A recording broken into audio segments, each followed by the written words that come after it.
welcome to Elements of Ayurveda, Empowering Wisdom of Life. I'm your host, Colette, and in this podcast, I hope to empower you to take charge of your own health by sharing the holistic teachings of Ayurveda, the ancient healing tradition from India. We will also discuss topics like health and wellness, nutrition, yoga, fitness, meditation, breath work, and much more, as well as interviewing lots of inspiring people along the way. My humble wish is to help you to connect to your true nature, to Mother Nature, and to each other. If you like the content, be sure to subscribe to the show, and the new episodes will automatically download for you to enjoy. If you're new to Ayurveda, I recommend you listen to the first couple of episodes where I do an introduction to Ayurveda and the mind-body types. I've also set up a Facebook group for us to connect and to support each other, and I'd love for you to join me over at Elements of Ayurveda podcast group. And now, here's the show. Hello, and welcome to Elements of Ayurveda. I have Amy here with me again. Hi, Amy. Hello, good morning and good afternoon. Yes, so Amy's in California, early morning California, and I'm here in France. So just evening time in France, 9-hour time difference, but we're making it happen, making it work. And today we're going to talk about letting go. And so we've both had experience with this in the past few weeks since our last episode on intuition. And we've got lots of things to discuss, Amy. We got lots of things to discuss and lots of updates and talking about thus letting go of the control in our lives, letting go of what we think is going to happen, and just being open to the possibilities, right? Absolutely. So, since we've last spoke, I have moved back to Europe. I have packed up all my stuff in California, in San Diego, shipped it, and went through a whole process of letting go there. And, the process of packing itself and moving, where you have to take all your items and kind of look at them and see, does this come with me or does this stay? And I certainly had decision fatigue at the end of it. And what do I give away? What do I let go of? But there's a real therapeutic quality to that. Now, as I've moved quite a bit in my life, it gets easier and easier for me. And I really enjoy letting go of the belongings because, it's true that our belongings hold energy. That energy within us, where we can picture where all our belongings are in our home. And if the belongings stay there a long time, if they're not moved, if they're not circulated, if there's not this spring cleanse done, if there's not this regular cleaning, it can cause stagnation in the mind. What do you think about that? I completely agree. Just this week, as I told you, I'm doing an at-home Panchakarma cleanse for my body, but each day I'm taking one room, if I feel up to it, and just going through everything in there and letting go. And this goes to Goodwill and this stays and this friend would love this and this, needs to go in the garbage. Right. And so I've done 4 rooms in 4 days. Today is going to be room 5 in the kitchen. And that's exactly what I'm going to do is look at each object and just decide, does this have value to me? This have meaning to me? Can I let it go? And just a side note, when I've done this in the past, gone through my whole house like this and just thrown away so much stuff, I actually felt nauseous for a day. It was almost like those, I was so connected to those belongings that when I got rid of them, it made me nauseous, which I thought was very, very interesting. Isn't it interesting? It just shows the power of all these belongings that we have. And I think it's so important to do regular purging and regular cleansing because, like I said, that can have a stagnant energy in your body. And I think it's great to do it around this time of year. It's all about spring cleaning. Spring comes with this energy and this vibrancy and this the energy of change, whereas through winter it was all about, vata, time, introspection. It was about solitude and quietness and grounding and earthing. And now spring brings all this blooming and this new life. So it's a great time to do some cleansing and purging now. And actually, I have my spring cleanse coming up in April 14th, that starts. And I'll put a link in the show notes for those of you who are interested. But along with a cleanse, it is great to go through your home. So you're not only cleansing your body, but you're cleansing your home as well. And, a whole nother layer of this that's even deeper that's come up for me this week is looking at all of my relationships and which relationships have an equal exchange of prana, which relationships are draining, which relationships did I need to let go of a few years ago but didn't have the courage. Right. And that's a whole nother level of being okay with letting things go that are no longer serving us. Absolutely. Yes, that's a big one to look at. What relationships do you have that are just energy drains? And which ones spark you and give you life and really make you feel good? And it's a very important thing to look at. It can be very challenging, but it's necessary to take stock of who you're spending time with and who you're surrounding yourself with. Yeah. And absolutely. And on the story of spring cleaning, so, I packed up, I let go of a lot of my stuff, and thankfully I'm not very attached to my possessions. Like I said, I've moved a lot and traveled a lot, so I actually enjoy having very few items. I get a kick out of it. How little can I survive on? I don't know. I get a thrill out of that. So there wasn't very many boxes coming with me, which was good. But then I arrived in my family home in Ireland. And my poor mother, she has lots of, knickknacks and lots of stuff. So I arrived in there with my pitta self and was like, right, we're going to clean this place while I'm home. I was there for 2 weeks and we had an epic snowstorm. And so there was a lot of time inside. And I decided it would be a great idea to just get rid of all this stuff. But like I said, my pitta self was going in there like, fire starter and like, yes, Mom, let's do this. This will be great. It will just bring up all this fresh energy. And she's looking at me sideways. And, my mom is quite kapha and, doesn't like change. So partway through the process, as I'm going through and throwing things out and really thrilled with myself, I'm like, look what I've done. And she's like, yeah. And I could see, the concern and the fear of change. And I decided, okay, I need to back off. I need to have compassion for what way my mother is and how she thinks and how she acts in life, and that it wasn't my home to do that in. And so I had to take my pitta self down off my pedestal.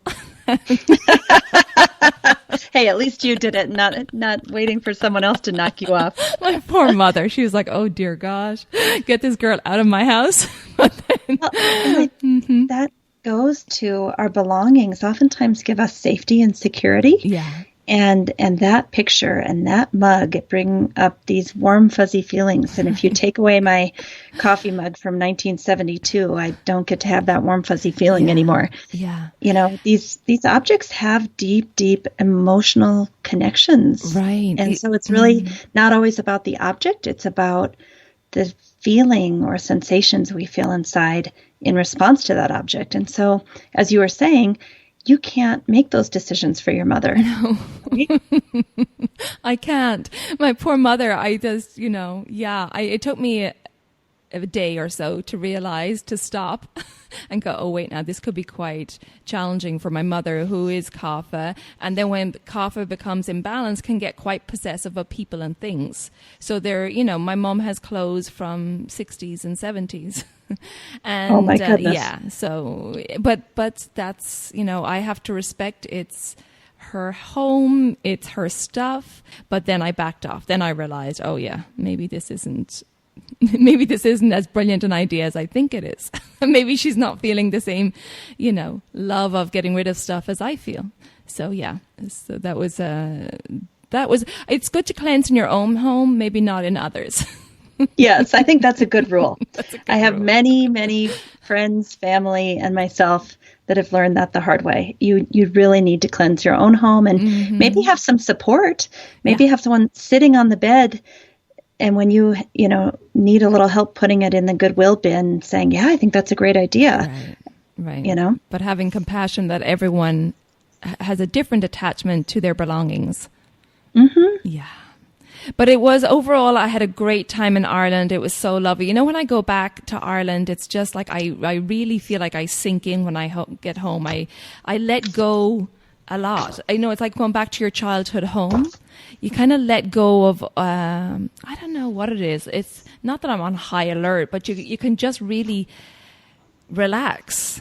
And, you go back into your bed and you're just kind of, I don't know, it's like a little cocoon. It's going back and just feeling totally relaxed.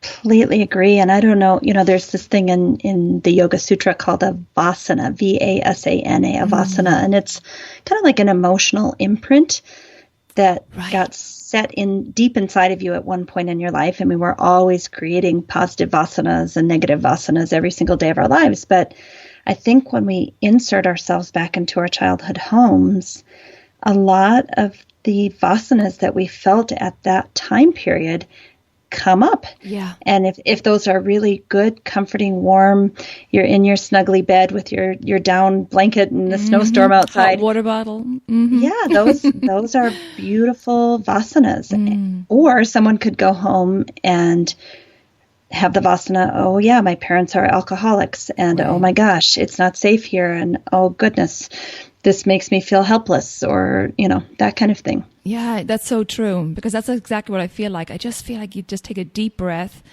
and you just feel like you can really just release and let go. And, it also made me realize this time I was home now with my studies and knowledge of Ayurveda. It's like, wow, I guess this, of course, was my first connection to nature. We live in the country. I mean, country where there's no street lights. There's no numbers on the street address. It's just, yeah, real country. I saw pictures on Facebook. It looked like a beautiful farm, like what you would expect in a winter Ireland farm, It was pretty amazing. It's really great. It was an amazing place to grow up. And, I now see going back, oh, this is really where my love of nature comes from, and the connection to nature. And that's why I'm so passionate about people connecting to nature, because my childhood was in nature. We were outside all the time, and the land in Ireland has a really amazing energy. It's really ancient. Just near our house, there's these ancient dolmens and mass rocks, and they're hundreds of years old. So you can really feel that history in the land, and the energy in the land's amazing. It's fluorescent green, which always still surprises me every time I go home, but also that energy is there, which is amazing. There's this idea in the Indian culture that where you're born is, you do a full circle throughout your life, and then you might go and pass away, very near to where you were born. And I think about that a lot too, because I was brought up in a state called Iowa, which is, lots of rolling cornfields. And like you said, we played in nature all day, every day. And I often think about that, that idea of coming home to take your last breaths is kind of an interesting idea to ponder, you know? That really touches the heart when you say that. It's like, oh, yeah, it's I mean, like you said, that matrix is laid down when you're a child, and it runs very, very deep. Yep. Yeah. So, yes, when we were in Ireland, then we had this epic snowstorm, because Ireland really doesn't get much snow. I mean, when I was growing up, if we had a flurry, it would be very exciting. But we had this epic snowstorm, blizzards. It was the most snow, I think, since 1982. It was a couple of feet. And the whole country just shut down. And it was amazing to me, because I used to live in Boston for over a decade. And, of course, you get a lot of snow there. But, it would be business as usual the next day. But in Ireland, because we don't have the same facilities and we're not used to it, the country literally shut down for 2 or 3 days. It was so cool. I thought that was amazing that, people were warned, stay off the roads, and everyone just got to hunker down. And of course, we're in the country, so our roads were not cleared at all. But it was just a time to really to let go of all your responsibilities and just have some fun in the snow. I love that. Yeah, it was great. I remember that from my childhood, that on snow days, there was nowhere to go. You couldn't go. So you literally just spent time with family and played ping pong and Monopoly and Spoons, the card game Spoons. And right. I mean, it was lovely. It is lovely because it's a great excuse to do nothing, and we very rarely get those these days because we're so on. So it was all about, during the storm, it was like letting go of your routine, letting go of, I can't get my beach walk in, I can't do the things I like to do. But then I did get to help my father with the horses. They have quite a few horses, and of course the people couldn't come, the guys who do the mucking out, so I got to get my exercise mucking out stables. But it was really great because I got to really bond with my father. Normally when I go home, I go and check out the horses, but I never get to do that work. So I rolled the sleeves up, was mucking out and feeding the horses, and it was great to spend time with my father in his world. Sounds very earthy. Yeah. I just picture you shoveling shit. The horse. Okay, thanks. Smelling it, being it. Yes. All up in it. Yeah, but it was really great. I hadn't done that in years, so it was a fantastic bonding experience, and also amazing exercise. I was wiped out after it. I bet. Really exhausted. So due to the snowstorm, I got a little delayed in Ireland coming to France, but that was fine because I got to kind of hang out with my family some more, which was great. But then I arrived in France in Villefranche, just outside of Nice. The community that I knew here 4 years ago was just very welcoming, and it just feels now, a few weeks in, like I never left. So it's really been wonderful. I'm so glad that I followed my intuition, which we talked about in our previous episode on intuition. And I'm so glad I followed that and made my way back here because it feels very right. I love that. I mean, I think, with intuition, to just really, it sounds crazy, but follow the soft, subtle voice within yourself, even if it seems crazy. Right. Yeah. And it's kind of crazy to move back to the south of France where you came from 4 years ago.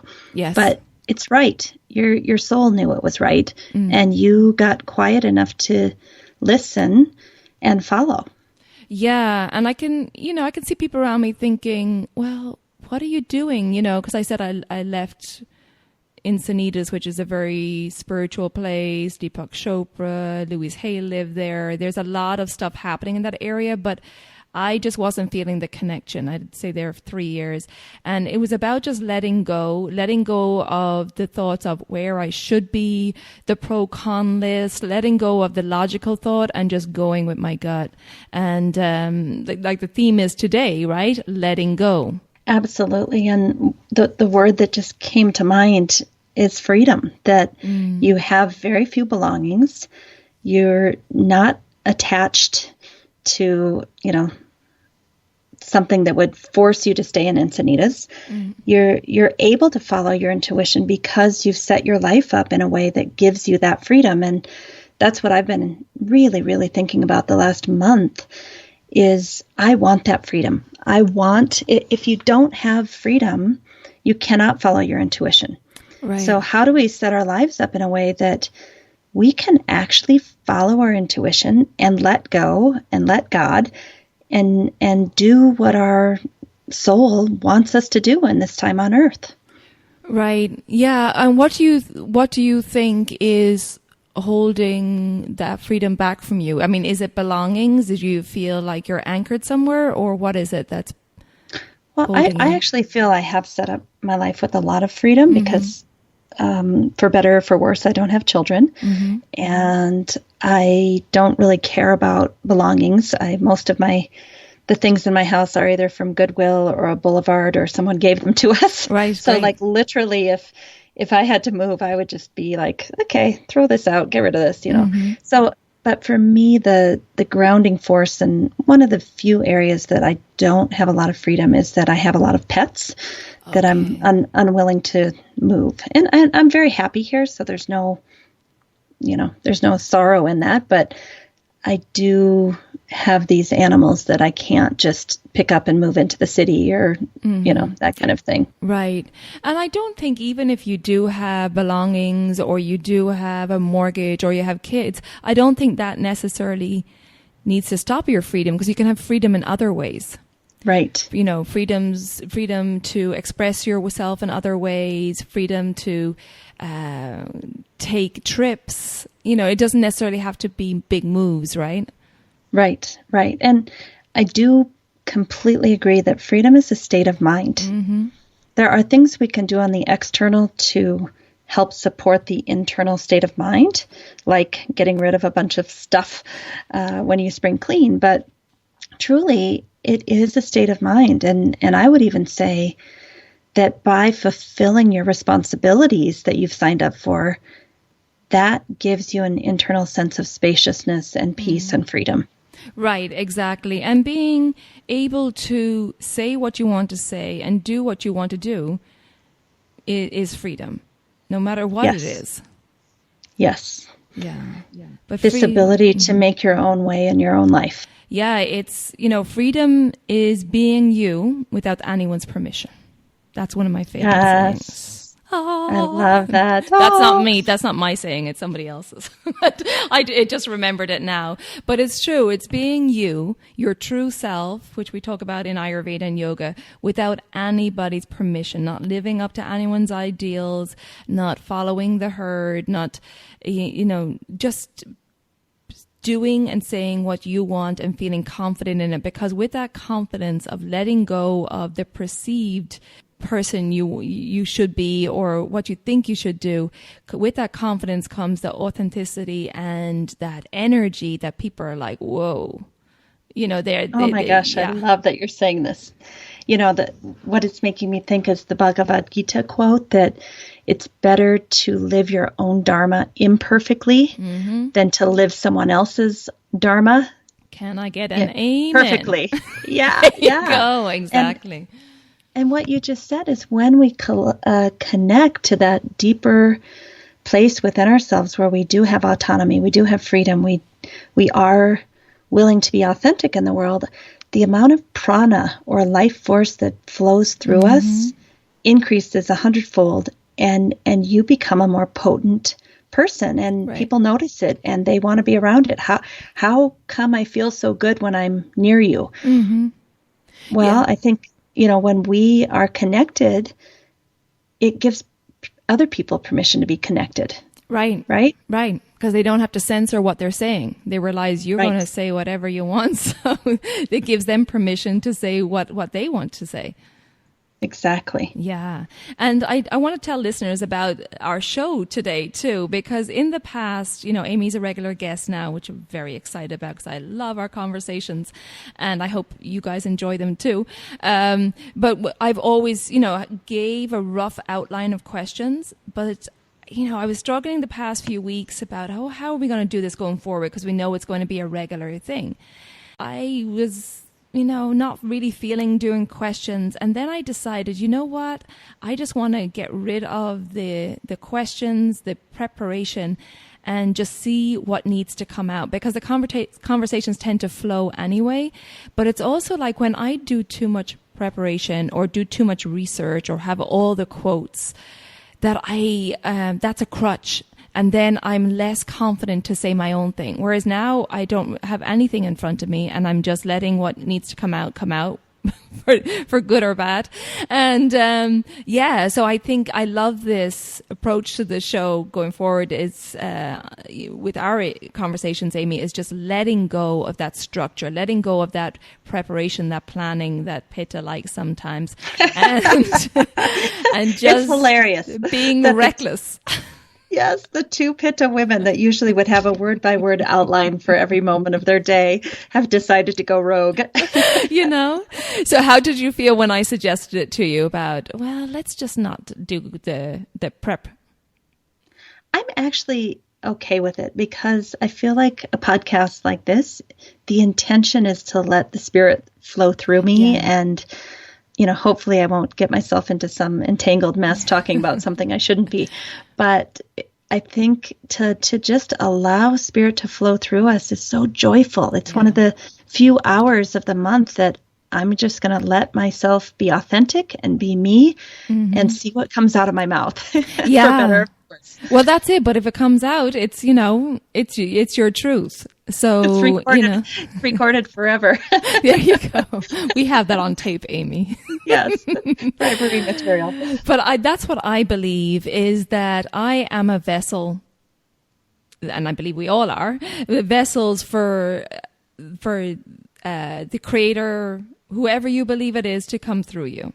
That it's not me that's doing this, that it's not, I believe in intuition. I believe in following my soul, but I believe it's my soul's purpose to make sure that I'm in balance physically and mentally, so that I have that awareness and that connection to the Creator, like I said, whoever it is you believe in, and for that energy to flow through me, because I am just a vessel for this. It's not me doing this. I am just a vessel for this information to flow through and out to whoever is listening. I agree. And there's such a joy and an awe that comes with living in that way. Yeah. Like my goal is one day that I can do that all day, every day. I'm not there yet, but there's an internal expansion and spaciousness and joyfulness that happens when you allow when I allow myself to let go of the control and just be me. Yeah. That's freedom. That's freedom. Yeah, absolutely. And, I've really chosen now, coming here is a simple life. I don't have a car. I don't want a car. I'm very anti-cars. And I lived in California, which is kind of crazy, but I managed to live there without even using my car that much, which was even more amazing. But here I won't have a car. I have a little scooter, and then they have these electric cars that you can rent, which are really cool. But I want a really simple life. I don't want much stuff. I don't want to have a studio like I had here before, where I had the yoga studio and the fitness studio. I'm going to do yoga classes and fitness classes on the beach. I just want to keep things really, really simple and just keep my life drama-free and, stress-free as much as possible and simple. That's the goal. Recently I started doing a strategic plan for my business. And the second step is to write down your 6 or 7 top core values. And what I realized is those are not only my values for my business, but they're my values for my life. And it was enlightening to see those values right in front of my face, and then ask myself, what are you going to say yes to? What are you going to say no to, based on what you are, saying you value? And what if we put those values up on our wall, and every opportunity and every relationship and everything that came at us, what if we said, hey, does that match my values? Right. And then have the courage to say, no, thank you. That one's not for me. There's someone else waiting for that one, that man or that object or that opportunity, knowing that it needs to land with the right person. And oftentimes I'm not the right person that particular thing should land on, because it doesn't go with my values. Yeah. And isn't it fantastic knowing that? Because I found in the past, I would have been more of a pitta volcano, as I say. I would have erupted a little bit more.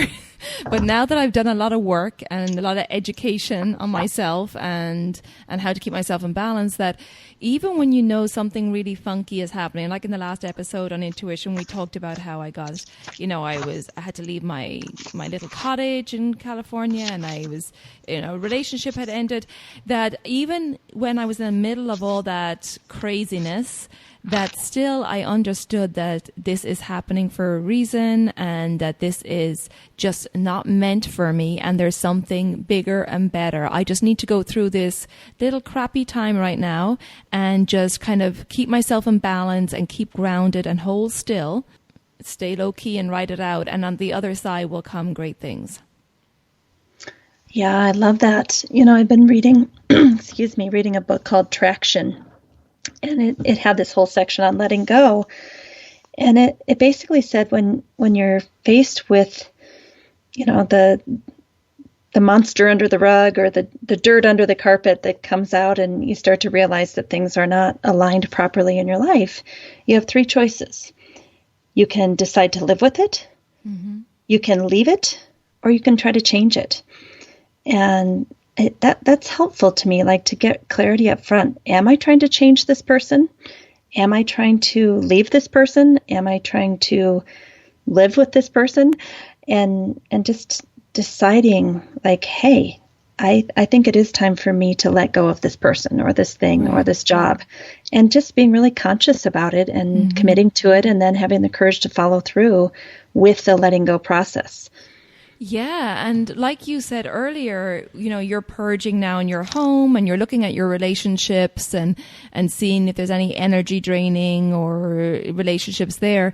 It's important every so often to take stock of what's in your life, and just to kind of take some time. And it's a great time, like you're doing right now during a cleanse, to kind of do a review. In the Ayurvedic and the yogic lifestyle, we do seasonal cleanses twice a year, and it's a great time to just review. Where am I? Okay, where do I want to go? What are my core values, like you just did with your business, which ended up being your personal values as well, which is amazing. And, what do I want to let go of? What do I want to shed along with the toxins? What else do I want to let go of here? Right. And I think the things that are hardest for me to let go of are beautiful objects and opportunities and people that are amazing, but they're not for me. Like I have a really hard time not having that, as the Yoga Sutra calls it, the aparigraha, where you have kind of that grasping quality. It's not for you, but you can't seem to let go of it. Oh, yeah. I'm sure you know what I'm talking about. I know what you're talking about. Yeah. And I'm really working on trying to be joyful and happy that person, place, or thing or opportunity is going to land with the right person.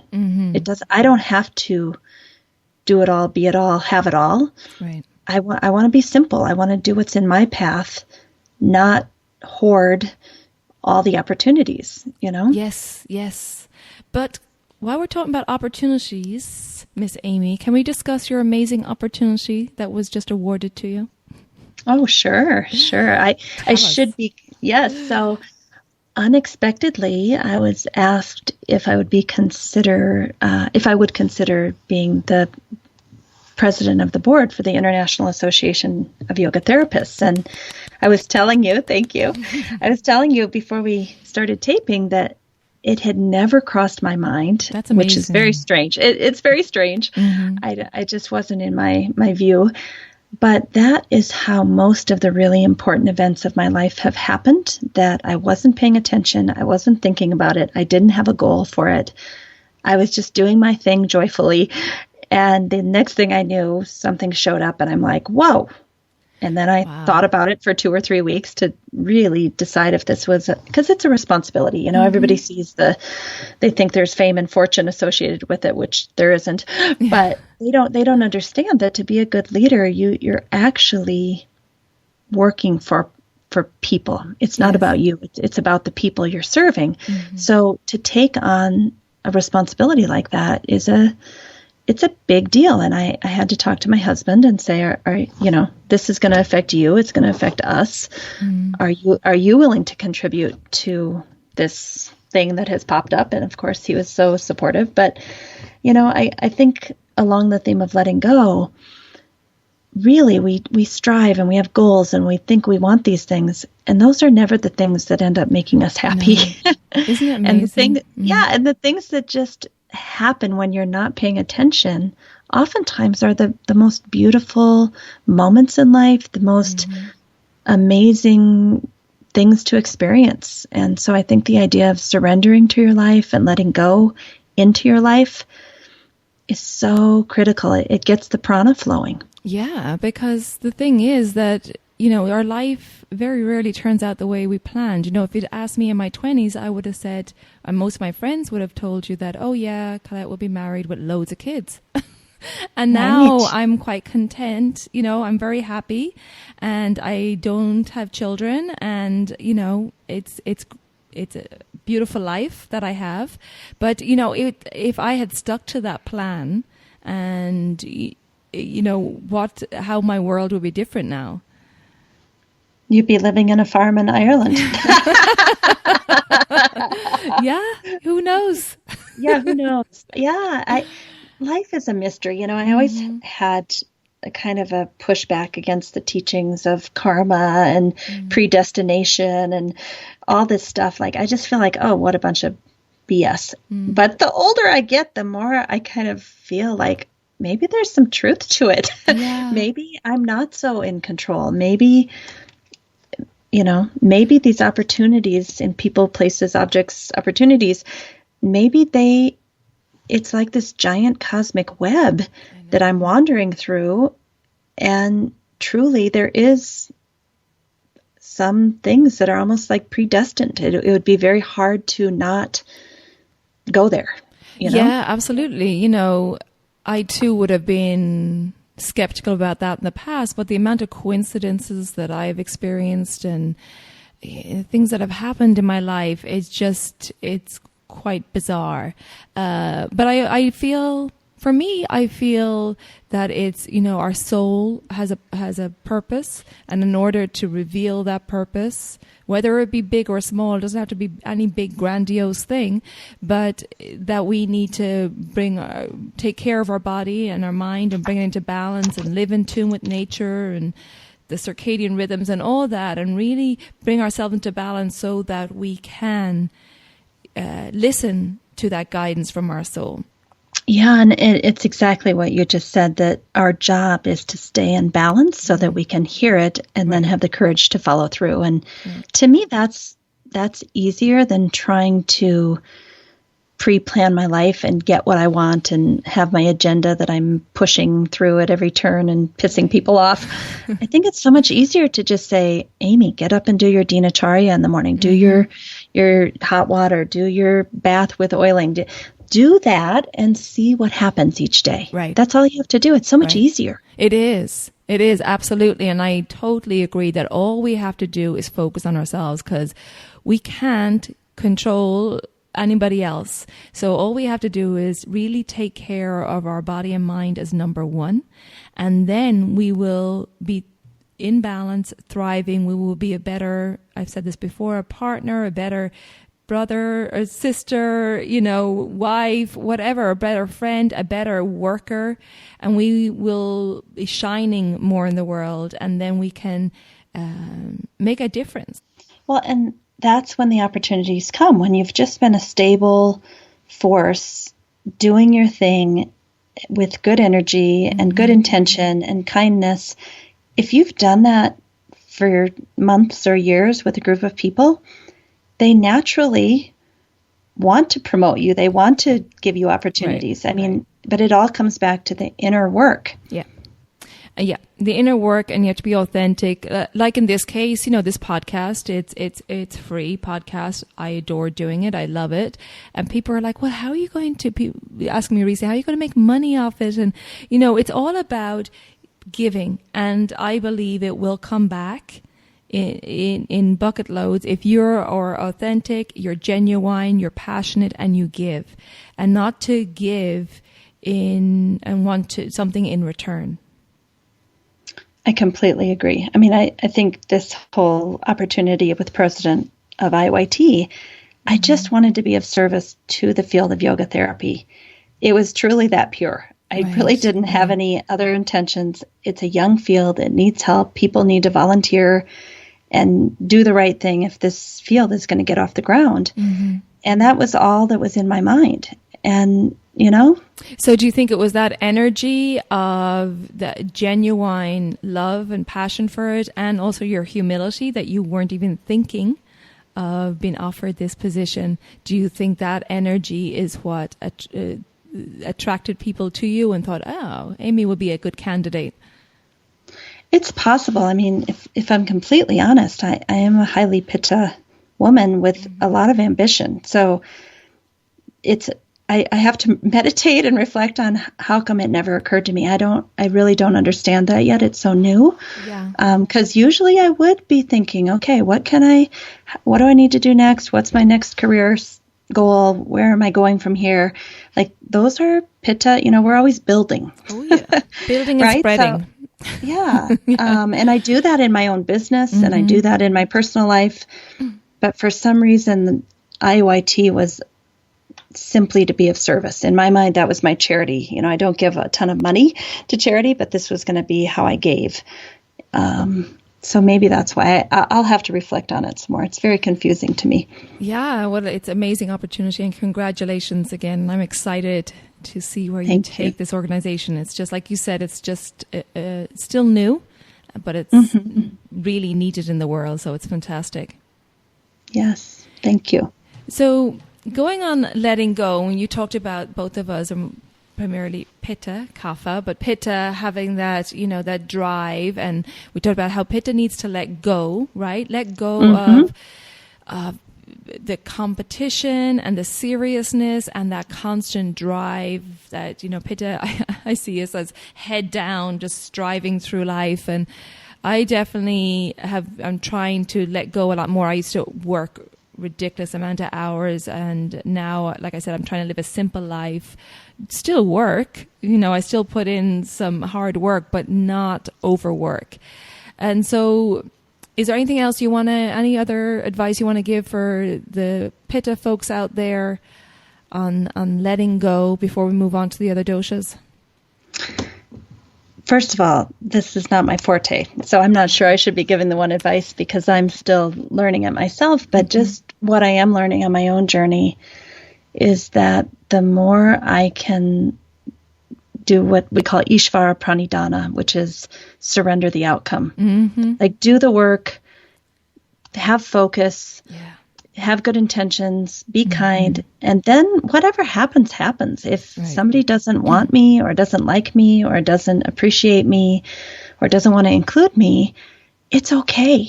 It's not, they're not determining my self-esteem, right? Right. The way that I feel somatically in my body is determining if I'm on the right track. And so that's really what I'm working with is coming into my body and feeling sensations and using those sensations to inform if I should be doing something or not doing something. And really what, I say to myself, what you think of me is none of my business. There you go. Absolutely. I mean, it can sting sometimes, but we have to also acknowledge the stinging and then go, okay, but really in the grand scheme of things, is that comment, is that person going to affect me going forward? And no, it isn't. So you just have to be aware of that. But, I just want to say while, again, being mostly pitta and being driven with this business, and found that I've really found my passion and what I'm totally believe this is what I'm meant to be doing. But at the same time, I have wobblies. I call them wobblies. Is like, oh my goodness, that fear of, am I going to be able to make a good living out of this? Am I going to be able to support myself? Am I making the right decisions? Should I, every so often I have, the wobbly of like, oh, should I go get a real job? So if you guys out there are on this path, you're going to have these wobblies, you're going to have the fear come up. And then what I do is I look at it and I recognize it and it's like, okay, thank you, ego, negative ego, for giving me that little bit of fear to keep me on my toes, but I don't need it. And now that I'm meeting up with friends who haven't been around me in the past few years, they're like, well, how are you making money? And what are you doing? And I was like, well, I'm doing my online consultations and my online courses, but I'm putting out a lot now because I know I'm just building. So I'm in the building phase right now. And when they say it, I get a little like, ugh, in my stomach, like, oh my gosh. And then I have to talk to myself. I did my taxes last night. Oh, Lord. Right? So I went to see my tax accountant and went through, you go through every item that you've spent for a year and what have you spent and what have you taken in and what's working and what's not working. And for me, it's a very interesting self-reflection about where am I spending my money, what money is flowing to me, and using, I should do it on a quarterly basis, but I use my yearly taxes situation as a self-reflection exercise about if I am aligned with my beliefs and what's working for me and what's not. But I have the wobblies around it. Mm-hmm. It's distressing to put all those numbers together and to wonder when he puts them all in the formula, am I going to have a big bill or am I going to get a return? The wobblies. I think, money is such a first and second chakra issue around safety and security. Yeah. It's really hard not to get the wobblies around it. Oh my gosh. Yeah, absolutely. And, I've invested a lot of the past few years in myself. So there hasn't been a whole lot coming in, to be very honest. But I know it's an investment. And while I'm very good with money and I'm very, I don't spend a lot and I'm always have a good, a nest and whatever. I don't want people to think that I'm frivolous and fly by the seat of my pants. I'm still, very mindful about it. But what I've listened to a lot in other podcasts recently has been that money is a flow of energy. And it's just energy. And if we hoard it, if we're putting it onto the mattress, it's stagnant. Everything in life is a flow. Just like our bodies are a flow of energy, what we take in, the body assimilates what it needs, it eliminates what it doesn't. Everything has a flow of energy. And if we don't have a flow with money, if we're not investing and giving, then there's a stagnation there. I love that. And so when I'm picturing just energy coming in to my bank account and energy going out and even last night with the tax accountant, energetically, what happened this year? Again, I want to make sure that whatever I'm doing is aligned with my values. Right. Absolutely. And I think it's great to think of it like that everything is a flow of energy. So that even when you're investing in yourself and you're like, oh, do I have the money to invest in myself? Yes, because that's the best investment that you can make. Yeah, I heard something recently that they said that your internal abundance and your internal alignment and your internal needs to be nourished before you can really start receiving it from the external. Yeah, absolutely. Well, it's just like we were talking about earlier. You need to bring your body and mind in balance for that awareness to enter. Because otherwise we're focused on our bad digestion, our constipation, our pains, our aches, our headaches, our heartburn, whatever it is. We don't even have time to think about anything else. Right. And you don't feel well. I mean, when you don't feel well, I know I keep going to the Yoga Sutras, but the nine obstacles, the nanantarayas, if you don't feel well, nothing can really happen. Your mind isn't clear. Your body isn't light and energetic.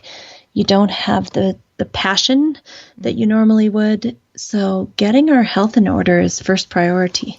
Yes, ma'am. Absolutely. Absolutely. So I want to go back now. We're giving some tips for letting go for each dosha, and I don't want to forget the other two. So Vata next. So Vata, when Vata is in balance, there can be a lot of worry and anxiety, mind spinning.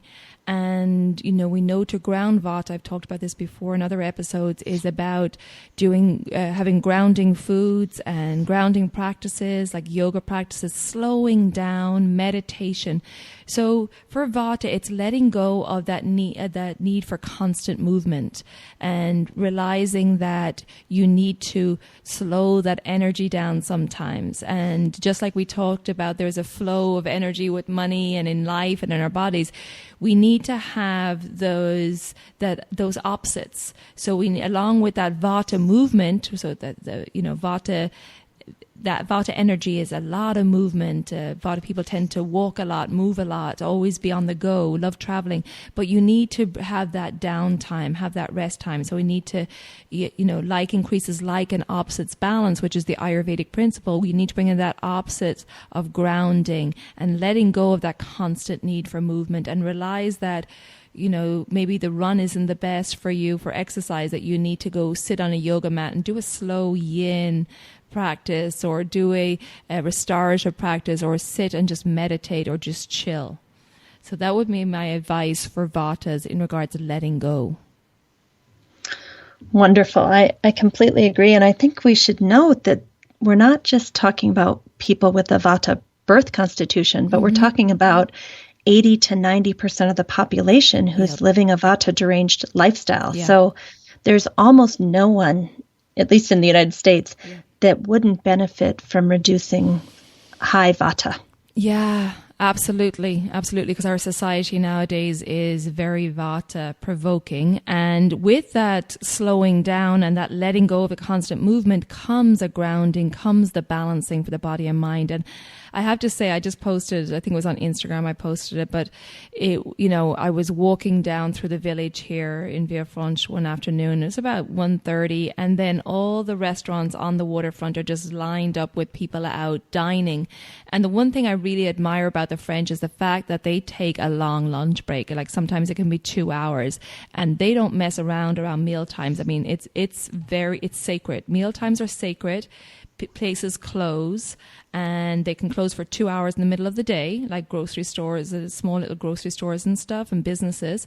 And they're sitting and eating, and they're just relaxing over their food, which I think is why they have such good digestion here. And you don't see, there's not there is the fresh eating and the more the not the same GMO problems we have in the States, But anyway, I don't have all the facts on that. But what I do know is that they slow down. They're social during their meals. When we go out for a meal in the evening, you could be sitting over a meal 2-3 hours, which I really lamented in the States when, you get the check before you're even finished eating and they're trying to turn over the table.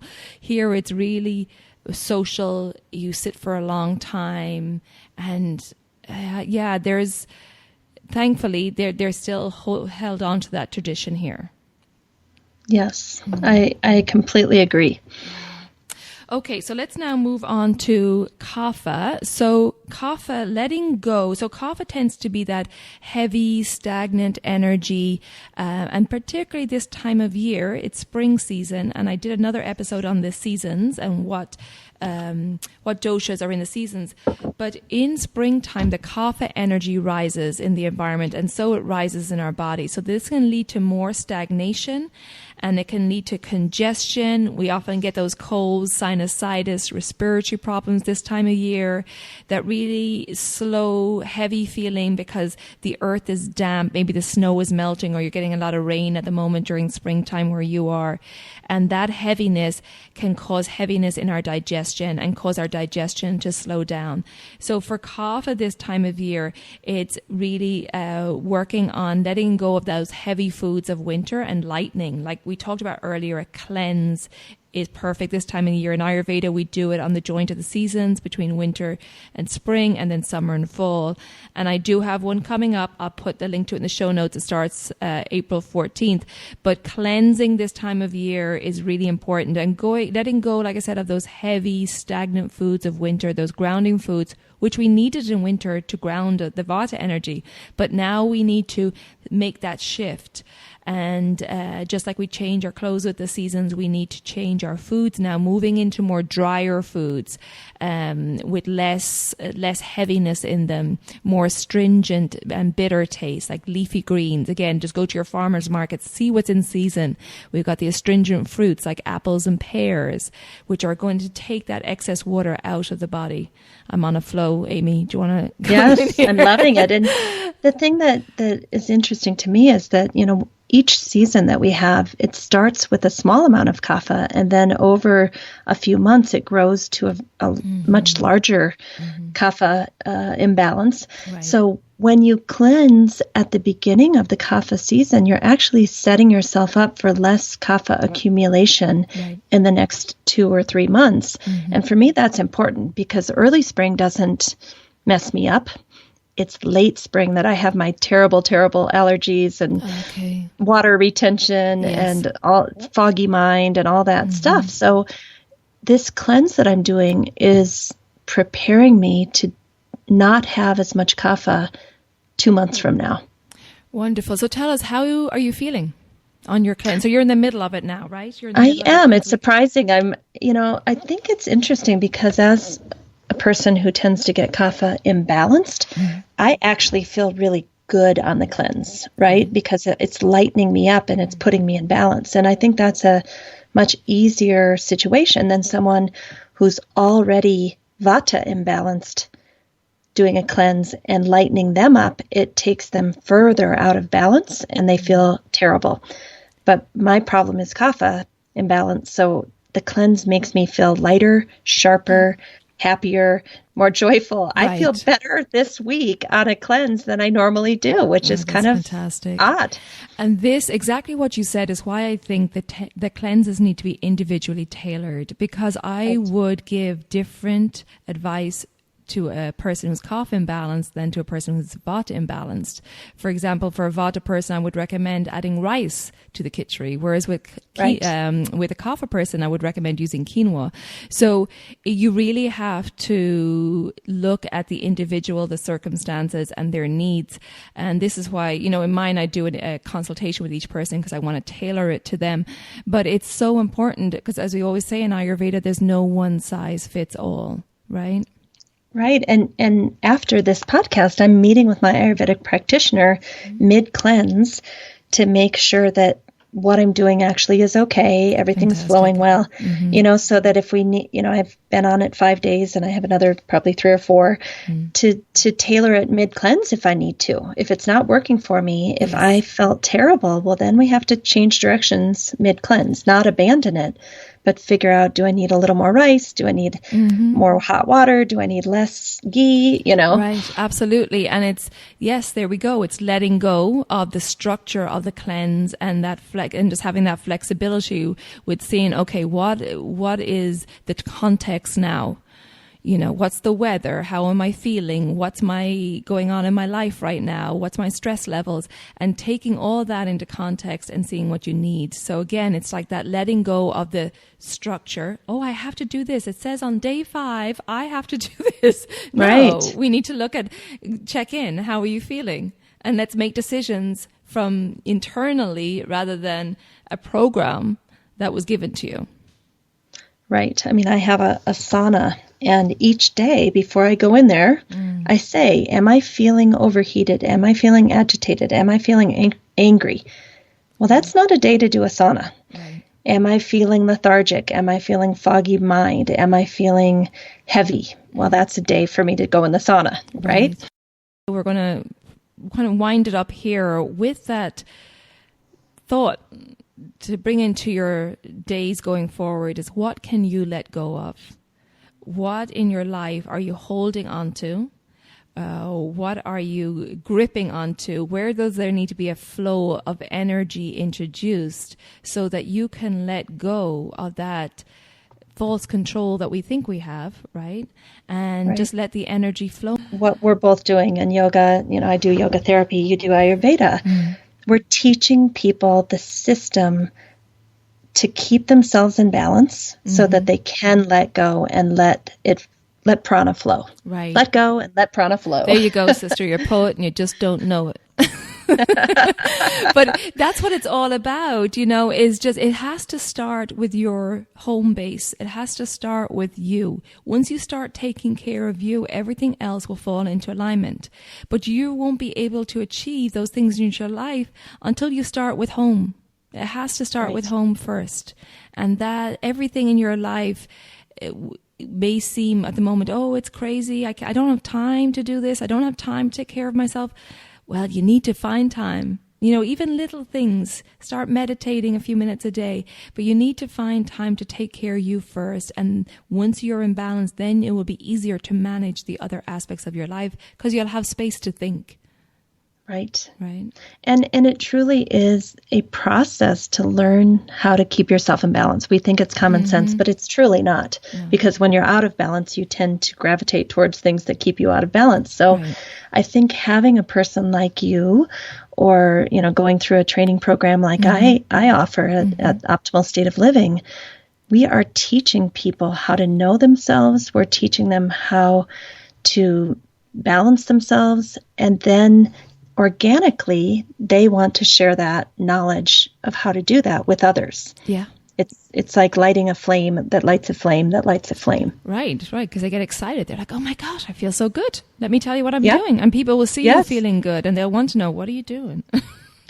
And I love that about our professions is we're helping people personally, but a lot of the women I work with, I'm also helping them professionally because they themselves are yoga teachers or healers or, in the healing sciences. So anytime you can get that double bang for your buck where you're making yourself better and you're improving your profession, that's a good day. It's a beautiful thing. And even in business, it's about letting go, because in our business, we want to educate you. We want to empower you to take charge of your own health, so that when you come see us, we're going to give you all the education, and then we're going to let go. And off you go out into the world and take care of yourself, and then, spread the word and affect people around you in your community. And let's try to get more people in balance.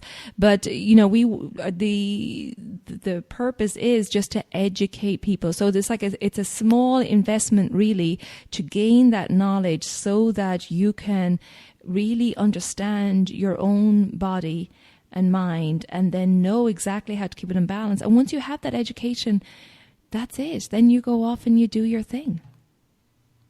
And maybe this is an overstatement, but I feel that this is how we promote change in the world. We all have our political leanings and we all have our gripes about how come the leaders aren't doing this or that or climate change, and that's all great. But it starts with us. Yeah. It starts with, I get my own house in order. I get my own relationships in order. I get my own food in order. I get my own exercise in order. And from that place, I can truly impact the world in a positive way. Absolutely. Yes. And there we will leave it, sister. Thank you so much for having me. I love talking with you. I would do this, every week if you let me, but thank you so much for inviting me. I'll remember you said that. But thanks, Amy. I love it. And I love our, just go with the flow formula, no structure. Yep. Two pitta women willing to let go. I love it. It's the new me. Me too. Okay. Thanks again, Amy. Looking forward to our next conversation. Thank you. And I'm so happy that you found yourself in the south of France again. I'm happy too. And I think you need to come visit soon so we can do this on purpose. Yeah. And congratulations again on your new position. It's amazing. Thank you. Thank you. Take care, my dear. Talk soon. Okay. Bye. So there you go. Another great conversation with Amy Wheeler. And I'm going to put the links that we mentioned in this episode, the links to my upcoming spring cleanse and also to Amy's optimal state of living in the show notes for you. I really love to hear your feedback and to hear what you would like to hear more of in the show. And you can do that on the new podcast Facebook group page, Elements of Ayurveda podcast Facebook group. And I'll put a link in the show notes also, but it'll be great to hear from you. I have a poll in there in the post if you scroll down, and just to hear what you would like more of. And this really helps me when I go about planning the show. So as always, thanks for listening. If you find that any of the episodes will be valuable for your friends or family, please just click on the share button on the episode and forward it along. And this will be great to just get the word of Ayurveda out there. And also, if you want to rate and review the show, I would really appreciate it because it will help others to find the show as well. As always, take good care of yourself, and I look forward to connecting with you soon again. All the best.